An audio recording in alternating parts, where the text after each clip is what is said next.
Swayam Prabha. Digital India. Educated India.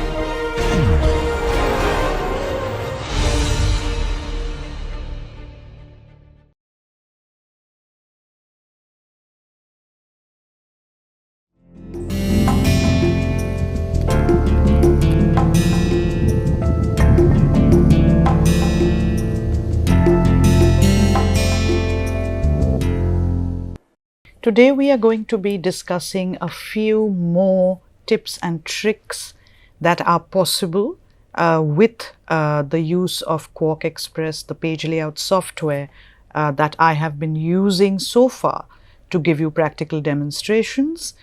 You will realize once I take you through them that the beauty of your design or the cleverness of your design need not always depend necessarily on very elaborate Photoshop work or a very highly paid for image that you have bought from somewhere.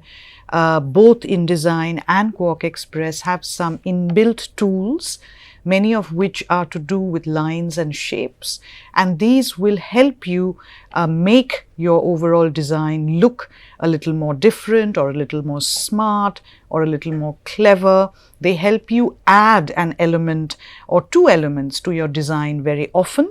So not only when you are visualizing a book cover or some kind of a design, perhaps a poster, an emailer, a newsletter, whatever, whenever you are visualizing a design, you must mentally also keep in mind the various possibilities that the software itself allows you. The other day I had shown you the various possibilities possible with text. You can have, solid color text, you can have opaque text, you can also, and this was the fun part, you can also convert text to box. And then, bring a picture into the text box for a very wonderful kind of effect. You can also treat the letters just as boxes. You can fill those letter boxes with a certain color. You can also put a certain border around them to give it a certain other kind of lettering effect. So we have explored text boxes in full, at least the standard rectangular text box.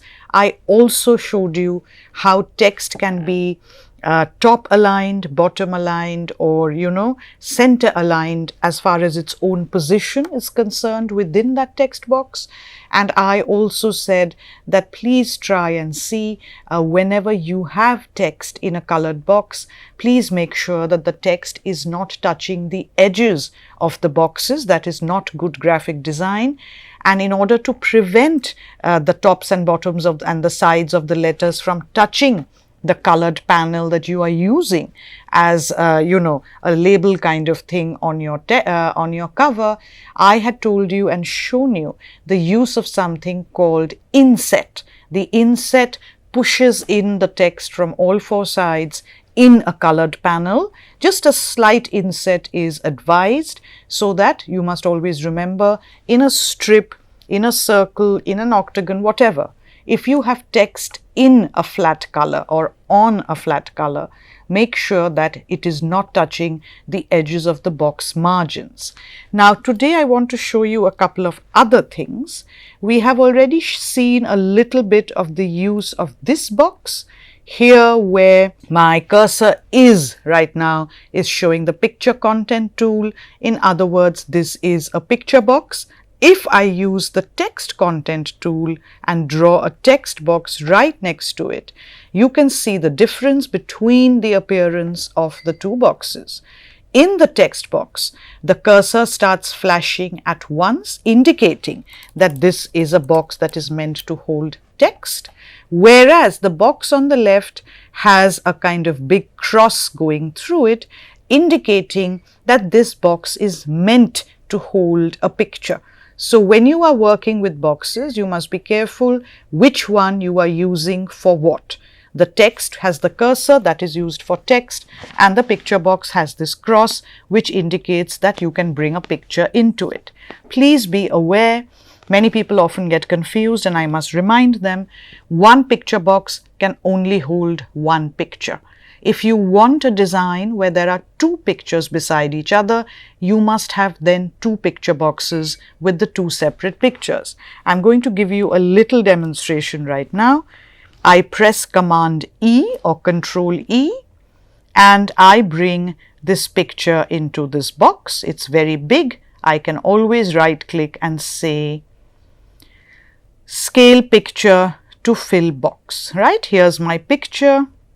And if I want, I can, if necessary, let's just pretend that this is how much I want of this picture. If I want another picture, maybe my design needs 4 pictures, I can copy and paste this box if I want them in equal size boxes, and I can bring another picture into this picture box. So do you understand the logic of what I'm saying? The number of picture boxes equal to the number of pictures. But this one box can hold only this one picture. This one box can hold only this one picture. If I want 6 pictures on my design, I must then have 6 different picture boxes, right? Now, picture boxes can either hold a picture, whether the picture is a TIFF, it must be a TIFF or a PSD, it could be grayscale or it could be CMYK. Picture boxes can also just be used as an area of color. If I want a black strip like this going across my design, I can always simply draw a picture box and fill it with color like this, right? I can also give a picture box a border. Now you must keep this in mind when you are working with Quark Express, which is whenever you have anything that is a box, which means it is a container. All boxes by default can be filled with color. All boxes can have a border, right? You must remember this. The minute it's a box, all the box properties apply. Now, boxes by sheer default have 3 properties. One is that boxes can hold either text or picture. You can decide whether it's a text box or a picture box. Boxes can have color and boxes can have a border. In many cases, they can also have a shadow. I will show that to you, right? So the minute it's a box, whether it's a text box or a picture box, you can use it as a simple color strip, and you can come down here to border. And just as we were seeing that we were experimenting with the text box, you can give it a border. You can then change the color of the border to depending on what you want. And you can change the line that appears as the border. You can have a dotted line. If I make it black, you'll be able to see it better. There we go. Either we can have a dotted line, whatever. There are some default options here, right? This is the third possibility with the picture box. You can also, grab the corner and rotate it. If you so need, maybe you want this box coming like this, depending on what you're designing. The minute you bring your mouse to the edge of the box, you'll notice you can move it around like this, right? That's done. And just as with the text box the other day I had shown you, you can come here to your home bar as my cursor is at the bottom of the screen, and you can choose this corner option, and here too you can have rounded corners or concave corners and so on, and the corners appearance you can manipulate by the use of this idea here which says box corner radius. There are some numbers. Now I can't give you a formula for the ideal number, but you can just play around and see the effect of different measurements on different corners, right?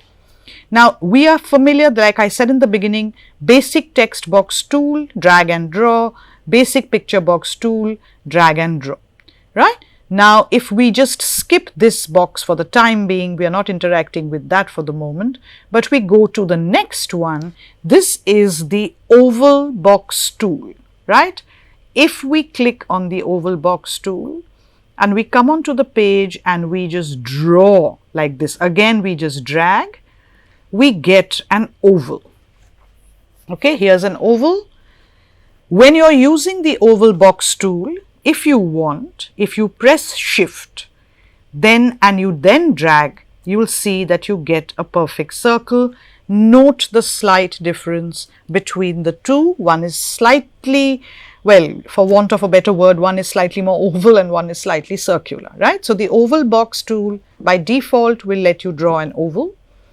The circle, if you want a perfect circle, which you might, if you are trying to have a black cover and you want a white circle to show as the moon, you can simply select the oval box tool, you can press shift and you will draw and you'll get a perfect circle. Now, shapes, when you draw them, shapes could hold color, shapes could hold picture, or they could hold text.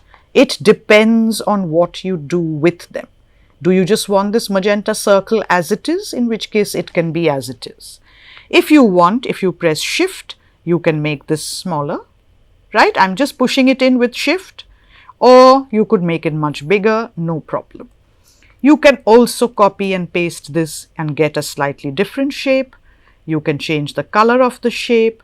You can change, remember we've discussed shade and opacity.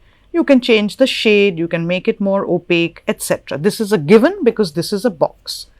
If you want, let me just make this a little larger so it's easy for you to see. If you want, you can have an empty circle, but you can do Control E in it and you can bring a picture, right? Let's try and see something from my previous cover designs over here. And let me just, let's see what can I get that you might like. I'll get this one. Here's a cover, okay? I'm just using the cover, but depending on your design, you may wish to fill it with picture, right? So you can have a circular picture box. It's really that simple. Just draw a circle, do Command E and bring the picture into it. Now, please remember, once you have selected a circle and made it a picture box, you can't undo it. At most, you can throw the picture away. Can you see now how the inside, if you see where my cursor is, the inside of this picture box is showing up with the same cross as you have in your rectangular picture box, which means the circle has understood it is meant to be a placeholder for picture. At most, you can throw the picture away and just fill it with color. You can, if you want, give the circle a border, come here and alter the thickness of the border, right? And you can give the border a color. Now, if I hide guides, if I go to view and I hide guides, you get just a ring like this, okay? Just the outline of the circle, which, as you can imagine, can be very useful depending on what it is that you're designing. This always reminds me of the solar system. I've just copied and pasted and placed it right on top of the first circle. And now when I make it a little smaller, I get a concentric ring. I copy and paste this, right? And I bring it on top of that circle and I do this and so on. Okay, depending on what you're designing, you may need just circle outlines, in which case draw a circle, leave it empty and just give it a border. Now, this circle, like I told you, because we had got a picture, I'm turning my guides back on, because we had got a picture into it, this circle has identified itself as a picture box. But in the oval, or if we simply draw another circle, I'm just drawing a fresh circle right here, moving it up a little bit. In this, if I want, I can click my T tool, remember the text tool? And if I now double click, you'll see that the cursor has started to flash.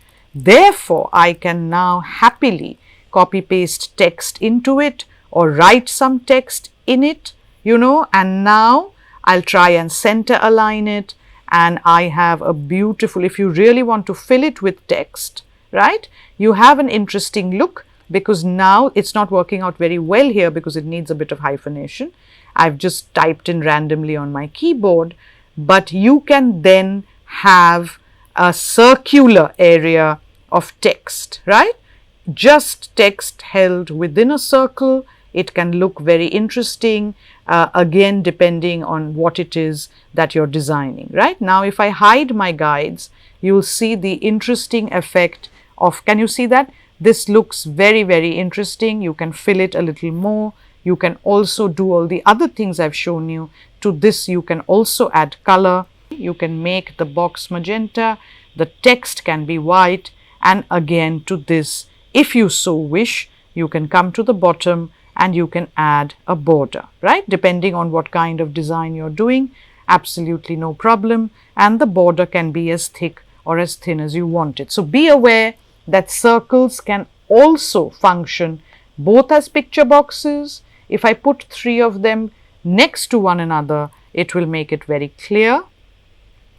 Let's get a picture into this. So it can be a picture box with no border, whatever you want. The possibilities, as you can imagine, are endless, right? So here's our page. You can have the border as a rim, just the border outline depending on your design, border as picture box, border as text box with or without color, and circle as empty box, just as a flat shade, no text, right? You can have this as well. So all of these possibilities are there with the circle tool. Now, there's another tool underneath the circle which looks like a star, and very unimaginatively it is in fact called the star tool. And here we go, you select it and you draw and you get a star. Same rules apply, okay? Fill with color or no color and just border, which we can choose from here. Right at the bottom, here we go, just a border. You can have a silhouette of a star or the outline of a star. You can, if you wish, bring a picture into it, right? You can have a star-shaped picture box depending on what you're designing if you wish. You can also, like the circle, you can have a star and you can then say that I would like to put some text. Then simply choose the text tool, double click, and you can write inside the star as well, right? Now remember, the minute it's a box, all of these possibilities are there. Shape as a solid color, bordered object, as a picture box, and as a text box, right? Behind the star tool are various other shapes. Let's see what happens if we choose them one by one. Here we have this shape. Then we have another. This is a box with rounded corners, which anyway you are now capable of making on your own. I'll turn my guides on. It will be easier for you to see all the shapes. And there's a little diamond shape over here. Let's see what that will look like. So now suddenly you have access to all these shapes when you work. So you can keep in mind not just the picture and the typography, but if necessary, what kind of text box you want, or what kind of picture box, what kind of special effects you in fact want on your design. All of these options. Can you see this flower one? Let's see what that looks like. Oh, this looks very sweet. There's a little flower here. It looks like a little blob. And you can again either fill it with color or bring text into it or bring a picture into it, or only use the outline depending on what kind of design you're doing. Now, so here are lots of different shape tools that we have. A shape or an enclosed shape is a box. The minute it's a box, it's in your hands as a designer to figure out how you want to use that box and whether you want to fill it with color, or you want to apply a border, or you want to fill it with picture, or you want to bring text around it, right? So you must keep it in mind. A picture need not always appear in a flat, predictably rectangular area. You can have fun with the placements, or sometimes even if you have a flat picture, you can have these accent circles or triangles, or little oddly shaped boxes. Maybe the title of the book is within a triangle, maybe the title of the book is inside that flower like shape that I showed you. So be aware of all these possibilities, right? They are just inbuilt into Quark Express. You have to remember that they are there, and when you are designing, you have to try them out and see what you can do with shapes. It is not mandatory, but they can be used to great effect and to create some very good and intelligent designs. Now we have something underneath all that shape tool. We have a line tool. There are two line tools. The first one lets you draw a line in any direction, however you wish. And the second one is it's called the orthogonal line tool, which means either straight or only side to side, perfectly 90-degree lines or perfect angles. I actually, very honestly speaking, have never used the orthogonal shape tool. I really just use the standard line tool and I get, whatever I want. You can have something looking like this. And again, this is a line. So a line can be, you can change the color of the line, you can change the thickness or thinness of the line, and you can change, sometimes you might want an arrow that way, or you might want an arrow that looks like this, or no arrow, but the line itself, you might want it to look like a dotted line, thin, thick line, etc. The line options very much resemble the border options in our boxes, right? So once again, you never know when these will come in handy. You might need to use them on your page decoration. You may need to use a line on the cover. Absolutely no problem. Just come to the line tool and drag, and here you have it. Just a tip to give you when you're using the line tool. Later, I will show you how we use the line tool to get a mark that is known as the crop mark. Crop marks are needed on cover designs or cover artworks when they finally go to the printing press. The crop mark helps the printer, it helps the binder. One set of crop marks is used for trimming the cover out of the bigger sheet on which it is printed, and the other lot of crop marks is used for folding. So when we create crop marks, I will refer to the line tool again, but just two simple pointers. When you use the line tool, if you keep shift pressed, then the line you get is absolutely straight. Either you draw it with shift like this, north to south, or you go left to right. If shift is pressed, you get it absolutely straight in that direction. The other thing that you should keep an eye out whenever you're working with the line tool is if you come to the bottom of your screen onto this long bar, which is called the measurement bar, on which we have been finding so many of the options, you will notice that here on my screen it says left point. I've highlighted it for you with my mouse, right? Usually Quark shows it as end points. We don't usually need the end points. What we usually require is when we make it say left point. Because if you can imagine, at least in English and most of the other Indian languages, we write, when we are handwriting, we write from left to right. We read from left to right. So if you were drawing a line with a pencil on the paper, you would be drawing that line from left to right. So come down to the screen and say left point. All that means is you're telling Quark Express that keep an eye on the left point. The left point will always be my starting point for the line.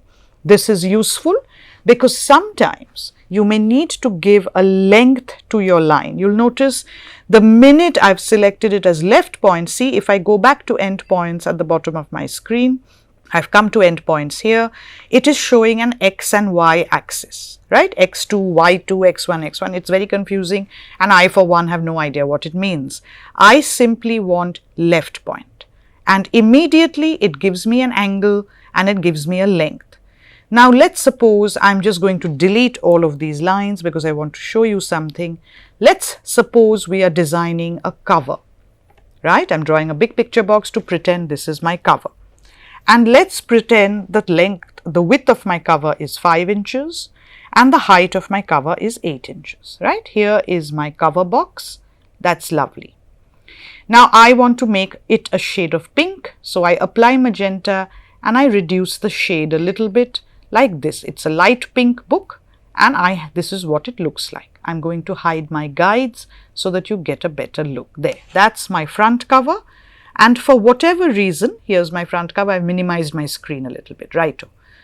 For whatever reason, I want a line going across the base of my cover like this, right?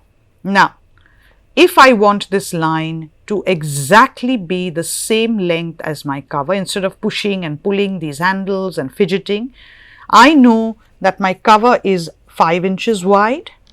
So I select the line, I come to the bottom, and you can see here the length of my line is also 5 inches. So I have got it absolutely correct, right? In case it was a little bigger, See, in case it was a little bigger while drawing, or if it was a little off like this, I can always come here and type and say 5 inches. Okay, so this giving the measurement of the line is very useful to us sometimes, which is in order for that measurement to be visible, you need to activate left point. Sometimes you might want to flip the line. If you know your basic geometry, I'm saying 90 degrees and I've got now a straight line, and I can have it in the middle like this. If you want a 45-degree line, you can always put 45 degrees, right? And here's your 45-degree line. It depends, you know, how you need it, where you need it, and what effect you are trying to create on your design. Be aware that all of this is possible. The next tool is a very interesting tool. It is the pen tool, right? Now the pen tool, and I'm going to delete all this from my page first to be able to explain better. The pen tool lets you draw geometric shapes like this, either regular or irregular geometric shapes like this. Can you see? They'll be angular, which is why I'm using the word geometric. And the very interesting thing is, if you can see my computer screen right now, you will notice the pen tool has a little circle sitting next to it. This little circle is actually letting me know that I have returned to my original starting point. And if I click now, this entire object, immediately, can you see? The entire object has become a box, right? This is now a box. Isn't that interesting? Right? I'm going to turn my guides on so you can see better, and I'm going to magnify. So you can use the pen tool to create, let's say, a shape like this, right? If you're good at drawing and planning, you can draw regular geometric shapes. Always, if you want a box, please make sure you end at the starting point, right? And then when you choose the item tool, you'll see that this has become, sorry, you must choose the background color. This has become a shape. Once again, either you can use it as a blob of color, or you can use it for an interesting border effect. Come to the bottom and apply a border so you get something like this. If you want no border, you may also fill it with picture, right? I filled it with this picture, so you can have an interesting box that you have drawn yourself, right? And or if you want, you can, for example, in this pink one, I haven't got anything but color. If you want, you can take the T tool and double click and you can type text, right? And you can fill it with text. So again, an interesting way of using the pen tool. Now, depending on the shape that you have created, you know that you can, of course, select it, right? And you can, make it bigger or smaller depending on your needs. An interesting thing that Quark allows you to do is to, if you click hard on the pen tool, you get a plus tool, and with the plus, you can add more handles to the shape, right? You can add more handles to the shape because this gives you greater maneuverability. You can stretch and push and pull the boxes from whichever point that you require. So this is the plus add point tool, and this is the, if you don't want this point, there it's gone. This is the minus point tool. Can you see? This takes away points. Another option you have here is this tool, the pointer tool. The minute you select it, here you can come and choose any of these points and you can push and pull at them.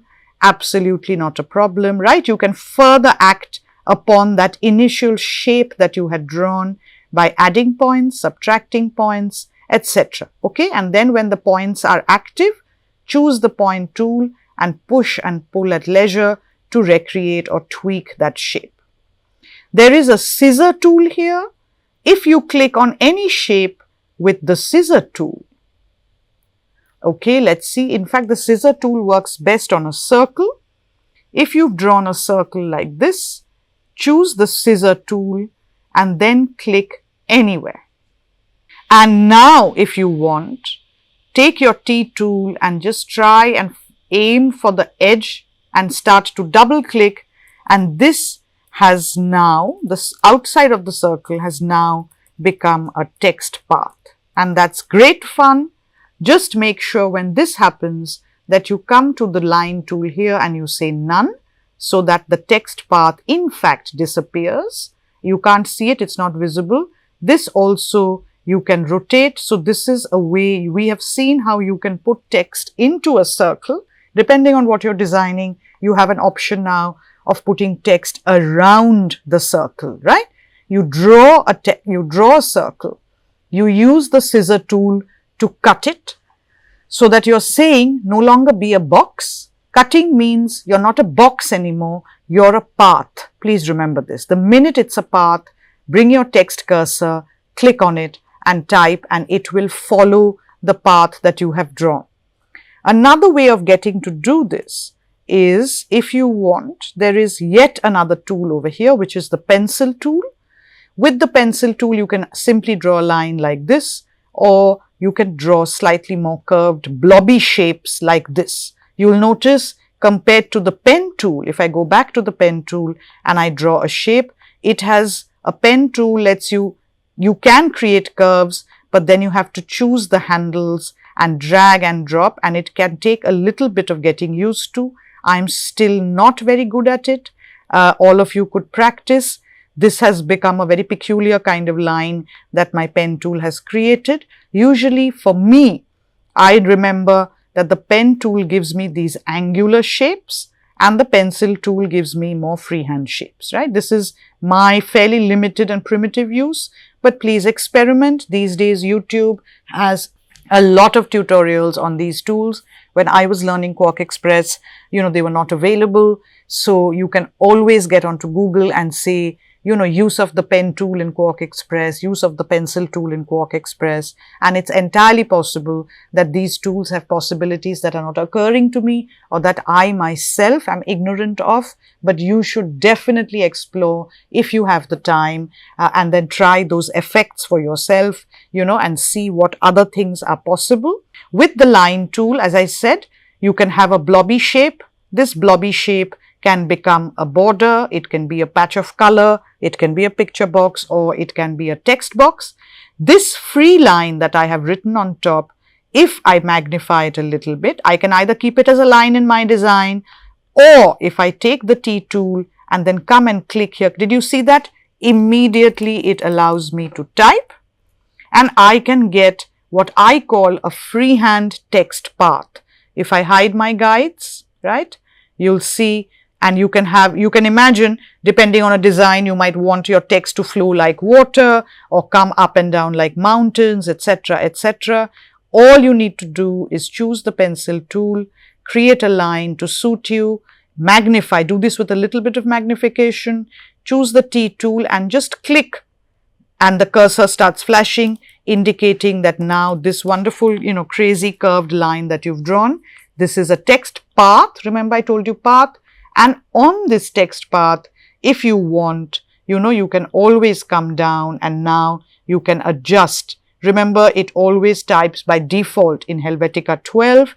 You can adjust your typeface however you want. You can change the appearance, etc., etc., right? And you can come up with interesting ways of writing text. Your boxes can also, any box, circular box, regular box, irregular box, text box, etc. Even with a picture in it, your boxes can have a shadow. There is something at the bottom called a drop shadow option. The minute you select a box, you'll be able to see it. Just come here, it's very simple. Just choose, my mouse cursor is going round and round here at the bottom on the left. Just say apply drop shadow.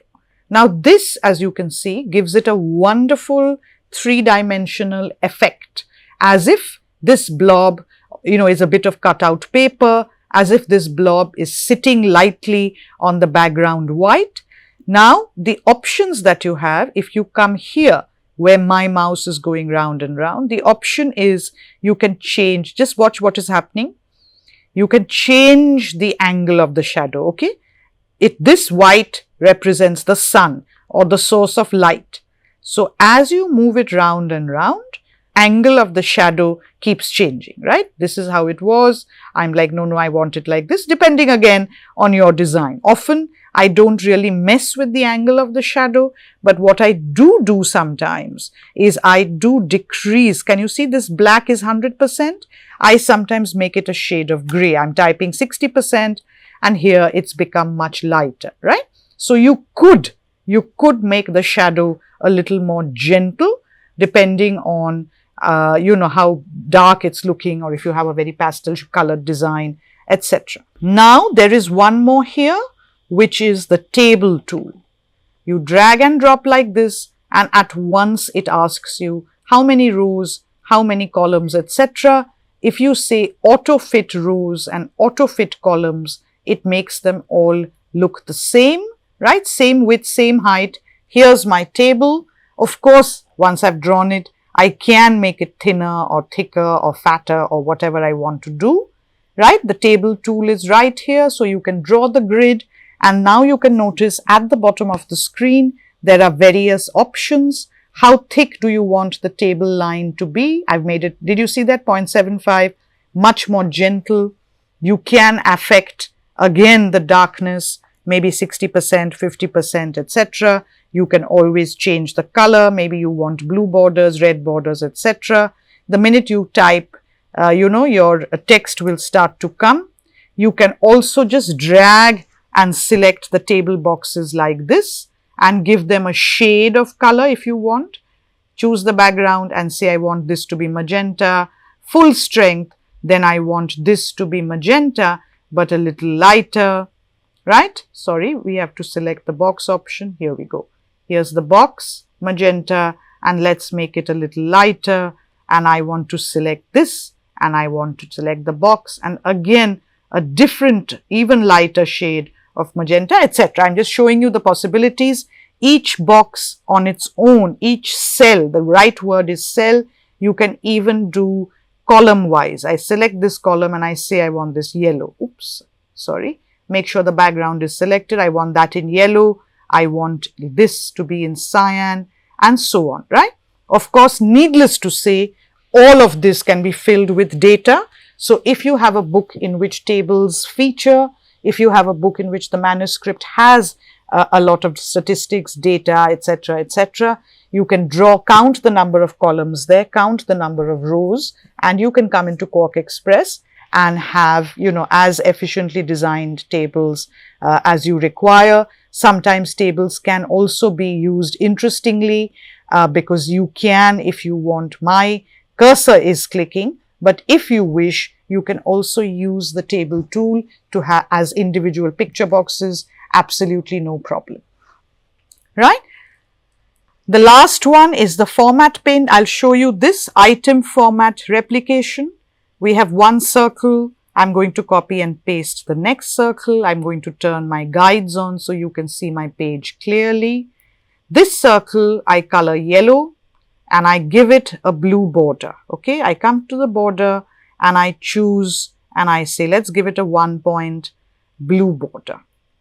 Then I take this eyedropper. Now please note that this eyedropper is very different from the eyedropper at the base of your color palette.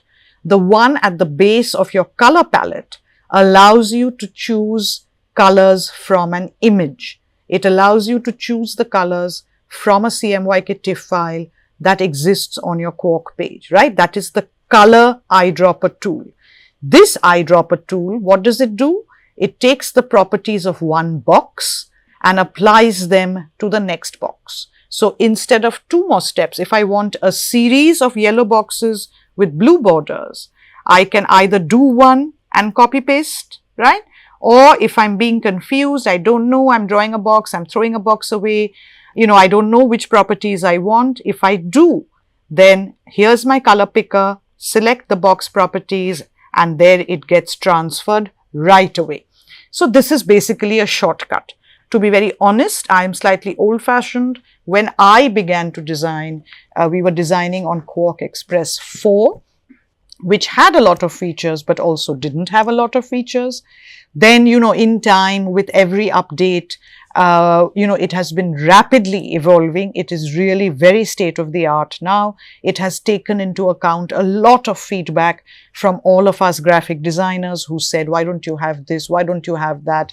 Why don't, initially, for example, it never had the table tool. That's a new feature. And as you can imagine, for book designers in particular, the table tool has been enormously helpful. Otherwise, you would have to use lines and text boxes to try and replicate tables from Microsoft Word, and it used to be very time consuming and very difficult. So Quark has, incorporated a lot of new features. One need not use all of these features, but I just wanted you to be aware. There are still a few things I don't know about Quark. There are some things I do know, but that I have never utilized in my design.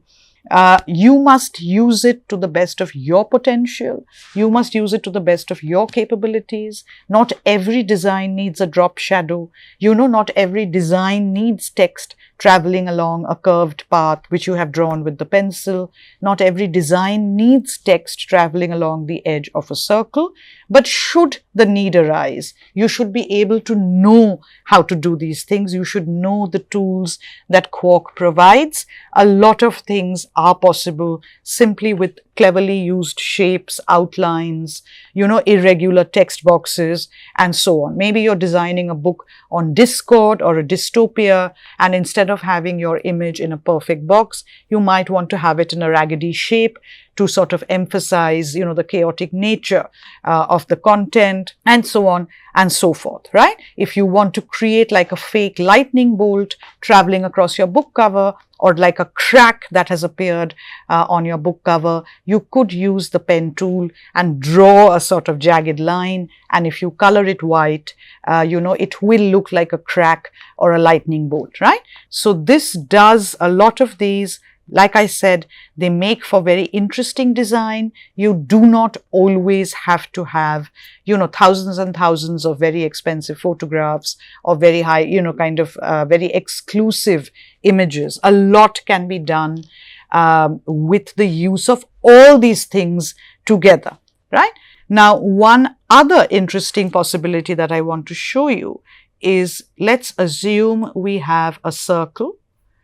And let's assume that I copy and I paste this circle and I bring it into a slightly overlapping position like this. Then I must make sure that both are selected. As you can see, both circles are selected on my screen. And I come down to Item and I say Merge or Split Path, and I do Union. If I do Union, both the circles have blended into one shape. Let me undo this. I could also do Item, Merge or Split Path, and I can say Intersection, right? So another area has got merged and given me a certain shape. If I do Undo and I go to Item and I say Merge or Split Path, I can say Difference, and I suddenly have a very beautiful crescent moon shape, right? You can carry on. Okay, try all of this. If I say Reverse Difference, then I get the crescent moon on the other side, and so on and so forth. If I have two circles like this, and I draw two more circles like this, now watch the fun part. Here we are, and I select them all. And I go to Item, and I say Merge or Split Path, and I say Exclusive or Combine, either of the two. You can say Combine, and what happens is all four circles have now become one big picture box, right? They look exactly like this. Can you see how marvelous that is? All four together are capable of actually holding the same picture. So you get a very interesting effect, right? This is great for creating patterns. And you can, of course, also do this with a square, etc., etc. So remember, the trick is you need more than one shape, and you need to come to Item, and you need to then choose any of those effects. I sometimes forget, so I just sometimes have fun. I'll draw a circle like this, and then I'll draw, let's say, a square, and I'll put the square on top. And I'll say, okay, I'm feeling a bit bored. Let me combine these two. And I come to Item, and I come to Merge or Split, and I say, hey, let's try Difference. Let's see. Oh, and look at the interesting shape we're left with. I'll undo, and I'll say, okay, Let's try another one. Reverse difference, and look at the shape you're left with, right? Again, this shape you can fill with color, you can give a border. Into this shape you can bring a picture, or if you wish, you can write text. So this is another way. Coming to item, making sure you have, see now if you don't have any items, this will not be selected. Just one item is not enough. You must have two, any two. Can you see with one single item, merge or split path is just not showing up. If you are interested in graphic design, you can see a lot of things here. Flip shape horizontal. Did you see what happened? How wonderful. We can also say flip shape vertical. And we got another one. We can almost create like a frame, right? You can have an effect that looks like this and so on. So if you are interested in doing this, I would recommend that you make shapes, have shapes, join them, split them apart, try writing in them, try filling them with color, try putting a picture, get familiar with the landscape of the software, okay? So that when you sit to design, you are in the space of this software. You know what is around you and you know quickly what you can draw on to create that ultimate wonderful design. In our next lecture, we will learn how to artwork a paperback cover, for which we will need a lot of the tools, and one new tool that I am very eager to share with all of you.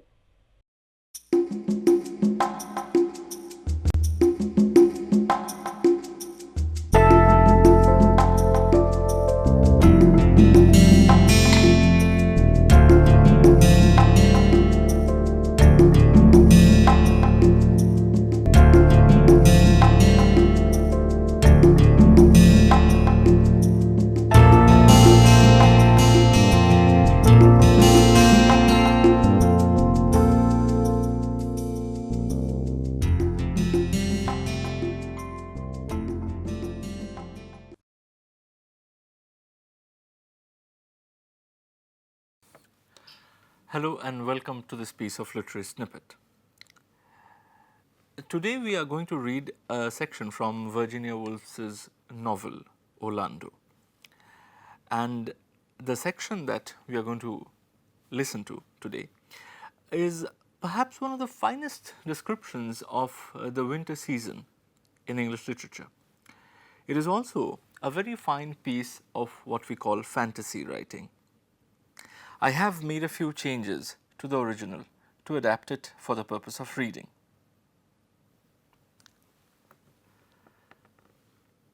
The Great Frost was, historians tell us, the most severe that has ever visited these islands. Birds froze in mid-air and fell like stones to the ground. At Norwich, a young countrywoman started to cross the road in her usual robust health and was seen by the onlookers to turn visibly to powder and be blown in a puff of dust over the roofs.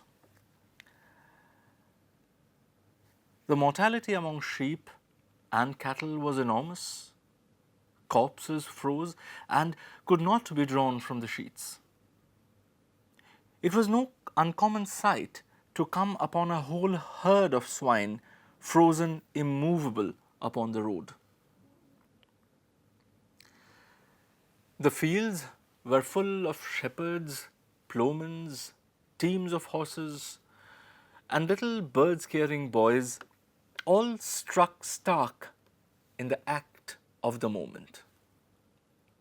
One with his hand to his nose, another with a bottle to his lips, a third with a stone raised to throw at the ravens, who sat upon the hedge within a yard of him as if they were stuffed birds.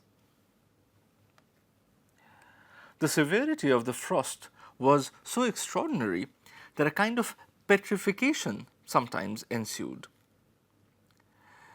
It was commonly supposed that the great increase of rocks in some parts of Derbyshire was due to no eruption, for there was no eruptions. Rather, it was supposed that they were due to the solidification of unfortunate wayfarers who had been turned literally to stones where they stood.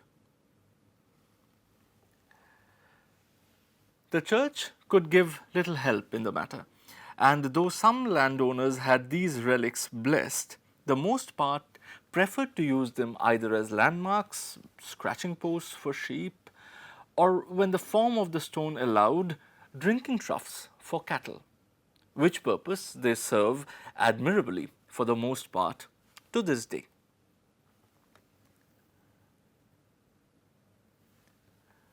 But while the country people suffered the extremity of want, and the trade of the country was at a standstill, London enjoyed a carnival of utmost brilliance.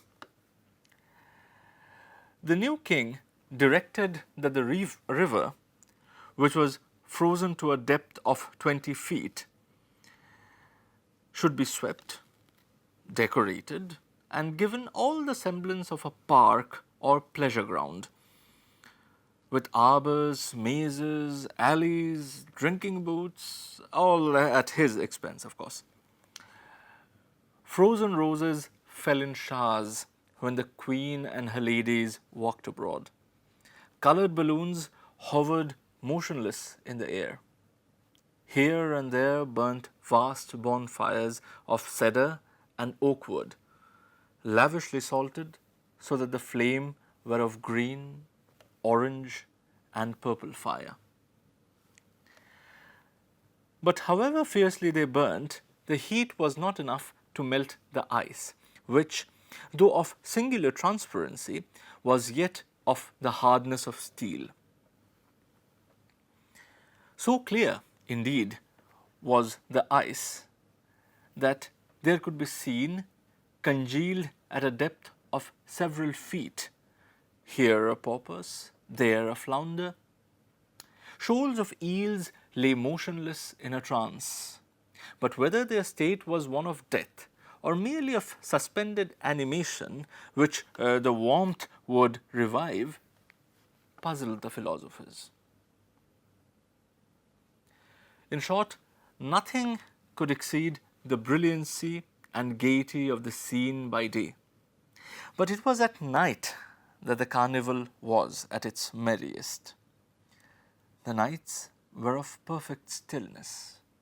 The moon and stars blazed with the hard fixity of diamonds, and to the fine music of flute and trumpet the courtiers danced. See you in the next episode of Literary Snippet.